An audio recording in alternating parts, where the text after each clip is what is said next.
Hello and welcome to the first episode of Whine and Cheese. I'm Izzy. And I'm Alana. We're just two friends with zero solutions. And a hell of a lot to whine about. Yes. So each week we're each going to bring one problem to whine about. So my whine of the week this week is slow walkers on their phones. Oh my god. It's the worst. Oh my god. Especially in somewhere like Manchester. Market Street. Oh my god. Market Street is hell. Oh my god. No, it's the fact that people will walk and then they'll stop. And then it's like... You know what though? My dad is guilty for it and I hate to say it. We were in the Trafford Centre the other week and he was walking and I was like, Dad, you're going at a snail's pace. But he's on his phone and because he's quite old, bless him, he's obviously trying to text on his phone but also walk at the same time. But I'm like, just move out the way. Just find a bench. I just think go find a bench. Or literally stand at the side. Yeah. I don't know how you want me to fix that problem though, because there's a lot of people out there. There is, but they just need to use common sense. There's some people that I'm friends with that are really slow walkers. Like, they're walkers and talkers, which is fine. But I'm a walker and talker, but I'm like, we're fast. trying to get from A to B. We're not trying to get from A, tell my whole life story, and then get to B. I was going to say, yeah. A to C to B, not really. Yeah. So it's just like, keep it moving. But then, if I walk at my pace, I'm going to end up like 500 yards ahead of everyone else. So then I'm having to slow down as well to stay with other people. Yeah. So I feel like that's just as annoying. I feel like so bad as well when I'm about to trip over someone's feet. But I'm like, you need to hurry up. Unless it's old people. Yeah. That's understandable. Similar to your problem, I had it the other day coming on an escalator. And the woman in front just took forever to get off the escalator. Yeah. So I'm like, if I don't move, I am literally, the escalator moves forward, so I'm going to go straight into the back. I was like, you're going to cause like a traffic crash of us trying to get off this escalator. One of my worst nightmares is getting like clothes stuck in an escalator. Sorry, that's a bit off topic, but... Have you seen like when people get their stilettos stuck and stuff? Or I think, imagine if you're wearing a really long skirt and it like pulls your skirt down and you're pantless. It's happened on a treadmill to me before. See, what? Yeah. We'll delve into that another week, that's fine. Yeah, exactly. No, I'm really guilty for it, but the number of times I'll go up escalators and like my shoelaces and done. Yeah. And I'm stood there and I'm like... If it gets stuck. Yeah. But I quite like that thrill sometimes of being like... No, you know when you're like... I'm stood there and I'm like, my shoelace could get undone right now and I could die. What would I do? How is that a thrill? I don't know, but realistically, you'd just leave your shoe behind, wouldn't you? Well, yeah, but surely by the time that you've managed to get your shoe off, your toes would be like dead meat. Well, no, because it'd pull your laces. It'd pull your laces. So it'd just like pull for a minute, and then you'd realise and be like, oh, chuck that off. Yeah, but it goes under quite fast. Anyway, what's your whine of the week? My whine of the week Maybe I can help you solve this one. All the boys I like are moving to Australia. Well, I did not know this. Explain. So no names, but explain. Not very much. Who am I thinking of? I don't know who you're thinking of, but I'm at the point where single, living, loving that life. Obviously, end up on a night out, end up talking to some lad. Every single time I get talking to a lad, and then we'll end up like exchanging numbers or whatever, I always find out that he's then moving to Australia for life. Well, maybe that's your calling. But I don't want to move to Australia. Why don't you just go, travel, a few months? Oh yeah, let me just whip out like the credit card. Daddy's credit card. Okay, well, save up first and then go. But if you're meeting guys and every single one of them is saying that they're moving to Australia, it's your calling. To be fair, one of them I did meet very drunk in Gay Village in Manchester. And was he not gay? No, he wasn't, obviously. Within 5 minutes, I was convinced he was the love of my life. And I tend to do that also. Yeah, and then he told me he was moving to Australia, and that was it. We exchanged Instagrams. So you never know. So if you went out there, maybe you'd bump into him. Yeah, but also I've never spoke to him again, so I'm like, maybe I just need to let them move to Australia. Invisible string theory. Yeah. But then it wouldn't really be invisible because you're sort of following him. Yeah. Then it's stalker, isn't it? Because what's the line? Where's the line? They're always moving to Australia within like a short time span. It's not like a year. It's like end of next month or like 2 months on. So not enough time to get to know someone and make a decision. If I turn around and go, oh, sick, I'm coming with you, they're going to think stalker. Yeah. I mean, I would be a stalker. But this has happened 2 or 3 times now. And I'm like, this is starting to become a pattern. And none of them are actually Australian. They're just moving out there. That just let it down a bit. Yeah, and I think... As a former lesbian, I can say Australian men are probably my top, men, which is hard. Yeah, gorgeous. But none of them are actually Australian. They're just going out there. And I'm like, maybe my life calling Is to go. is to go. Guys, I'm telling you. This is it. Thank you for watching the first episode. This will be the last I'm going to Australia. Next episode, Alana's travel adventures. No. But I don't want to move to Australia. Like, I'm quite happy here. Yeah. And what, I'm in like, Salford? Costa del Salford. Yeah, get in. Yeah, no. But I'm just like, something needs to change. And It's you. Oh.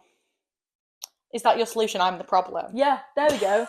Alana's Whine of the Week. What is the problem here? I'm the problem. Found it. Yeah, I am the problem. No. And that's so Just be fine. more open and adventurous to going to these places. I know it's expensive. This is the thing. I'm like, I just can't justify it. Well, maybe you need to get close with them and then they'll take you to Australia. Or maybe, well, that'd be great. That would be great. I'd take that. If some guy offered me a flight to Australia and seemed 70% normal, I'd go with him. I was going to say, I'd have you on Snap Maps. Yeah. So you'd be able to stalk me, so it'd be fine. But just, I think, maybe I just need to start looking at different guys. But all these guys have looked really... Maybe you need to stop looking at guys. No, not quite yet. I've not run out of options that much yet. But I'm just like, all of them look really different. Like, there's no correlation. One of them was blonde and shortish. One of them was brunette and tallish. And one of them was, like, light brown and, like, tallish. I mean, tall. Yeah. Got something going there. Yeah. So I'm just like, maybe I just need to reevaluate my life. Yeah. Maybe you do. Yeah. Maybe it's just a full-blown existential crisis. Maybe you need to write down your pros and cons in a little book. What? As pros and cons of moving to Australia versus staying in not Salford. moving to Australia. I think but I don't want to move to already. Australia. The issue isn't that I want to go to Australia. It's that everyone I'm talking to is going to Australia. And I can't be like, pick me girl, Meredith Grey, like, stay here, choose me, love me. Pick me, choose me, love me, or don't. Or that's the answer. See you in Aussie. Yeah. You buy my flight or you stay here. Yeah. Up to you. Up to you. Yeah. So you've heard us whine. Now it's time for Cheese Bite, where we take your problems and do our best to fix them. So, first problem for you. All of these have been submitted anonymously by our audience, so there are no names. But problem number 1. I'm looking forward to it. My co-worker keeps flirting with me, and I don't know how to make it obvious that I'm interested. We've all been there. Yeah. Typically doesn't end very well, but... Well... It's one extreme or the other, we have, at our work, there's a curse, and if you get with anyone else at work, it's not going to work. Although, if you're interested in him, give it a go. But I think you're obviously not making it obvious that you're interested. Also, I just feel like it depends on the job. Yeah. Oh, yeah, that's true, actually. Like, ice cream man. My mum and dad met at work. Oh my god, my mum and dad were co-workers. Yeah, and they're going strong. Yeah. So were my mum and dad, but they didn't last very well. Rest in peace. They're not dead. No. Their marriages, though. Well, yeah. I don't know. I think maybe just give them a little bit of he or she, they, give them a little bit of a flirting too. Yeah. So, this person said, every shift, my co-worker is flirting with me, and it's even got to the point where our manager is making jokes about the two of us. I'm 100% into them. How do I make it obvious? You just got to be bold at the end of the day. Because you can't be having none of this flirty nonsense. Because there's people that I've been with in the past, and I think, oh my god, are they flirting with me or not? And they're just like, no, I'm just your mate. I'm like, oh. See, I think... Give them the eyes. Give them the eyes. Just get really drunk. And snog them. Yeah. Yeah, and best way to do it, to be honest. If you're really drunk already, you'll have anxiety the next day. So you might as well make it worse. So it's like adding another little thing on. But and it also might work out amazing. I was going to say, it might work out amazing, and then you can talk about it and joke about it when you're sober, and then that's a way to carry on the conversation. You're like, oh my god, remember when I snogged you? Do you remember? No? Okay. Okay, great. Yeah, no, me neither. Don't worry. But it just depends where you are in your life. Yeah. Just don't, maybe, again though, if you're on a work night out, maybe don't do it while everyone else is there. Yeah. I don't know.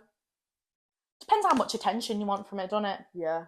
If you want in a lot, then go for it. And hopefully they're not like the manager or something. Yeah, maybe steer clear. If it's your Yeah, manager. that'd be my general life advice. That would go to HR. Yeah. Probably. What's your next cheese bite? Right, so here's one for you. Good luck. Do I need to tell my housemate what I did to his towel? Depends. What happened to the towel? So, this person ran out of toilet roll. Oh, See no. where this is going. They used the housemate's face towel instead. They did wash it after, so I'll give him that, fair play. But do I tell him or do I replace it? It's been weeks. I need your help. Yeah, you do. I'd actually cry. Imagine if you've been washing your face with poo particles. But if it's been weeks, it's going to be even worse if you tell them now. Because then they're going to be like, well, why didn't you just tell me in the first place? Yeah. Why didn't we just bin it? Yeah, why? Just run and find a tissue. I was going to say, use the face towel, bin it and say, oh, I'm really sorry I spilt something on it, so I'll put it in the bin. Maybe this is why we should all invest in bidets or something. Yeah. Why don't have them over here? I don't know. Have you ever tried one? Yeah. I think they're great fun, honestly. It's a bit weird. You know, in the toilets, apparently in China, I don't know if it's China, I'm sure it's China, they have a thing where before you wipe your bum, this is disgusting, before you wipe your bum, they have squirter, Interesting choice of word. Like a water pistol almost on the toilet that cleans your bum before you wipe it. Yeah. I feel like we're so unhygienic as a country. Why don't we have a bum washer? I think we'd save so much money. Every toilet needs a bum washer. You heard it here first. And we'll take that job. I'll be the bum washer. But just I think you'd just tell him. Wouldn't you? And be like, well, you've got two options. You either tell him, but you say it was like yesterday. You can't confess it was weeks ago. No. Because that'll make it worse. Or you just don't let them know. Because presumably it's been washed about 6 or 7 times now if it's been, I don't know. I don't know. How often do you wash your face cloth? Not often enough, if I'm being honest. But yeah. I think, or just bin it yourself. And when asked about it, be like, I'm not sure. Because there's probably no solution where he's going to in his head think, oh, he's actually wiped his bum with that and then thrown it away. He'd probably just think, oh, maybe he's nicked it and used it. Yeah. So or maybe it's just gone missing or got lost. Or got lost in the wash. Not been on someone's bum cheek. Yeah. Go on, hit me with the next one. So, this is quite a nice problem to have. Honestly, I wish I had this problem. I've double booked my holidays. Which do I go on? Ooh, depends on the situation. I know, but when you've got double two holidays... booked holiday? I am jealous also. Yeah. This person recently booked a holiday with friends to Spain as a last minute sort of getaway, and they're going next month. Nice. Lovely. Friends trip. Woo! And then they went home and told their parents and was expecting their parents to be really excited about it. And their parents turned around and went, what do you mean? We're going to Portugal that week. Now... Rookie mistake. Yeah. You'd think there'd be some communication there, but apparently their parents had never actually confirmed the dates of this trip. So they'd said, we're going to Portugal this summer, we're doing this, we're going for this long, whatever. But had never said, these are what the dates are. Okay. And now her parents are like, you're coming to Portugal with us, you need to cancel on your friends. But it's her last year of uni, it's a graduation trip. Oh. She says she's been to both Spain and Portugal before, so she's had both experiences, so one's not a newer country or anything, but doesn't know who to let down. See, I just know if it was me, I'd have so much FOMO on a girls' trip. I couldn't miss out, if I'm being honest. It's like, sit around with your parents by the pool, reading books all day. And trying to act sober when you're probably not. Or going out with the girls, going out every night. Going absolutely wild. Yeah, having fun, having some wine, having some cheese. But also, I think if I turned around to my parents and went, you can take your holiday and shove it, they might. Well, I don't think you'd word it like that. Well, Mum, you can take your holiday and shove it. Hi, Mum, by the way. I would never say that to you. She most definitely does. But I just think you'd never say that. I don't know, part of me thinks it's on both of them. Like, the parents probably should have checked before booking the holiday. Yeah. But also, if like your parents have spoken to you and been like, "Oh, I'm thinking of taking us away," I'd then probably before booking another holiday be like, "Oh, I'm just double checking when were the dates." That's the thing. I'd like double check and be like, "Oh, I remember you saying we were going to Portugal. Just checking when. When will I'm we thinking going?" of booking a girls' holiday. Yeah. It's probably just a bad case of miscommunication here. Communication is key. First lesson, everybody. Yeah. But also, Portugal and Spain are next to each other. You've got a point. Half and half. If your parents are going all inclusive and this girl's holiday to Spain is like cheap budget rush, what you do, fly out to Portugal, get loads of bevs, loads of drinks, Fill fly to yourself up for Spain, 3 days. and then you're sorted. Fill yourself up for 3 days on good bevs, good food. I bet you could get a flight from Portugal to Spain for like under Not much. £100. Yeah.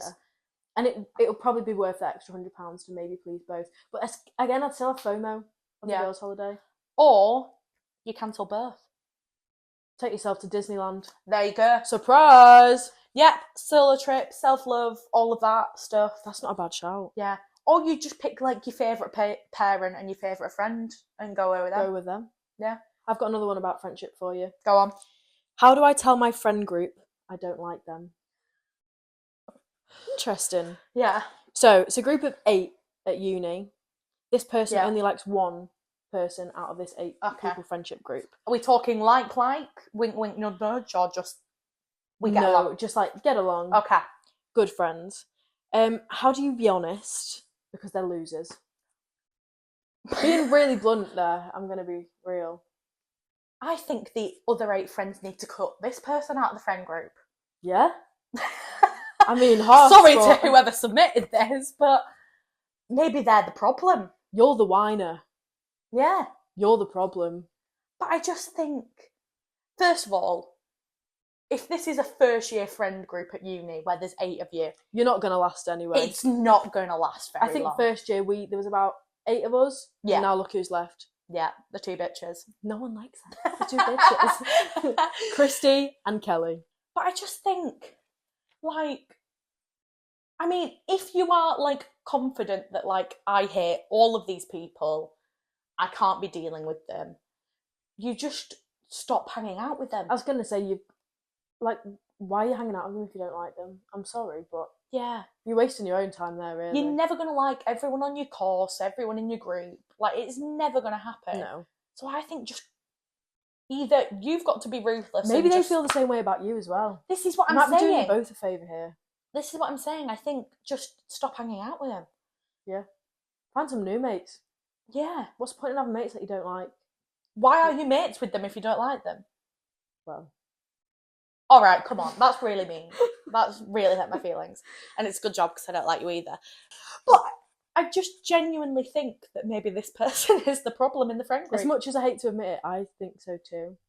And I'd love to be able to help you, but you need to remove yourself out of the situation. We'll be friends. We don't know who you are. We'll be your friends. Come and join us for an episode on the pod. Yeah, whoever you are, we'll get you on. Comment down below, DM us. We'll sort you out. Yeah. Otherwise, feel free to block us and never speak to us again. Yeah. I probably would choose that option too. Yeah. Thank you for watching our first episode of our podcast, Whine and Cheese. We've been your hosts, Izzy and Alana. Don't forget to tune in next week when we'll be bringing on some very special guests with their very own problems for us to solve. Don't forget to keep an eye out on our TikTok for a chance to have your problems submitted on our podcast next week. Thank you for watching. And cheers! Cheers!